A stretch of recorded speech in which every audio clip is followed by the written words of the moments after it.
Assalamualaikum and good morning to each and everyone, especially to you, ma'am. So, for our today's report, we are going to discuss about the political externalities of international trade 1 or the trade alliances and war.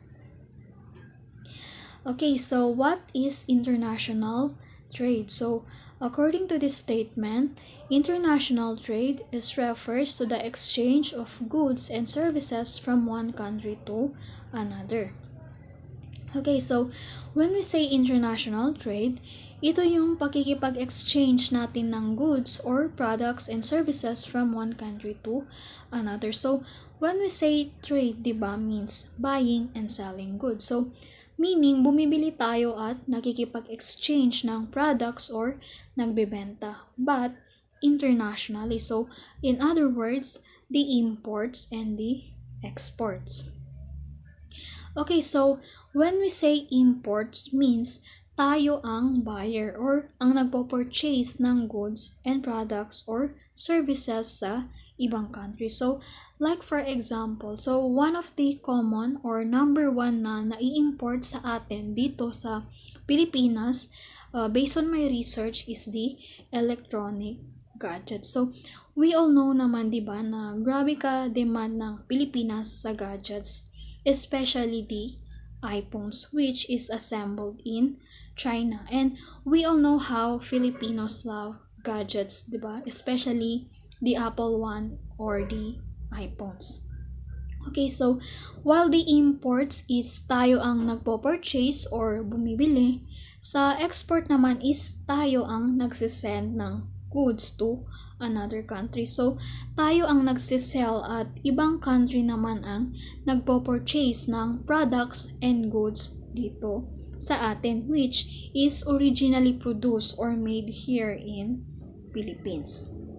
Okay, so there are two common benefits here of the international trade. So, the first one is the variety of goods available. So, trading internationally provides consumers and countries with the opportunity to purchase goods and services that are either not available or more expensive to produce in their own countries. So, a simple trip to a local supermarket or electronics store will quickly demonstrate the impact of international trade. So, the common benefits of international trade is, for example, if nag-crave ka ng Korean foods habang nanonood ng K-drama, no? Especially, a lot of us had been influenced by K-pop or K-drama or baka ako lang, sure. So, hindi na natin kailangan pang pumunta ng South Korea para lang bumili ng kimchi or ng tteokbokki, like for example, like K-pop merchandise, kung isa kang K-pop fan. So, hindi mo na kailangan pumunta ng South Korea para lang bumili ng K-pop merchandise. So, punta ka lang sa mall or sa supermarket. So, meron ng available goods dyan or products like sa K-pop merchandise, like yung light sticks, albums, photo cards, stickers, and pillows na meron ang mukha ng K-pop na ini-stan mo, which is originally imports or made in South Korea. So, hindi lang naman galing South Korea lahat, but we can also have a lot of available things that is made differently in different countries. So, yan ang isa sa mga benefits ng international trade sa atin as a consumer. So, another example here is the relations between countries. So, international trade can lead to a strong relationships of cooperation in other areas. So, international trade daw can make a strong relationship between two countries or another. So, from the title itself, no, yung alliances means partnership or collaboration. Okay, so next is the externalities of international trade. So, if may good benefits, meron din namang negative externalities or benefits ang international trade. Okay, so externalities of international trade. So, Trade can also generate a negative environmental externalities.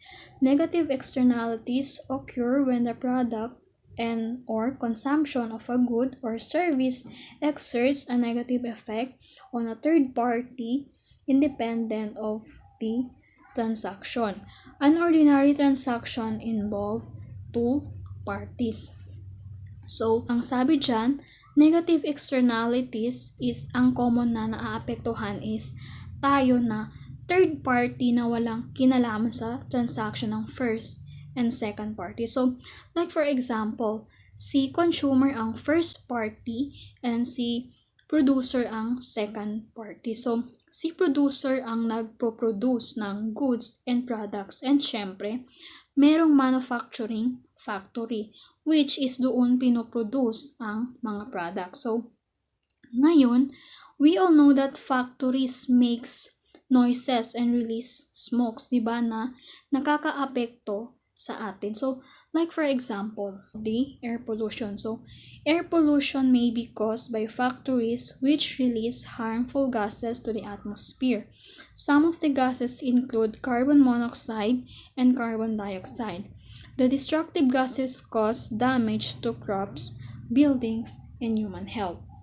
So, because of the factories that releases smokes, kaya nagkakaroon ng air pollution. So, ngayon, the more gases na nare-release sa ating atmosphere, the more na umiinit ang temperature ng Earth or ng ating mundo na nagkukos ng damage mostly sa mga pananim. And when we say pananim or crops, ang most na naaapektuhan dito ay ang ating mga magsasaka, which represent them as a third party and also sa ating health and globally na nagkukos ng global warming and climate change. So, yan din ang isa sa mga dahilan kung bakit nagkaka-global warming at climate change sa ating environment. So, that was the political externalities and benefits of international trade. So, that's all for my report. Shukran and wassalam.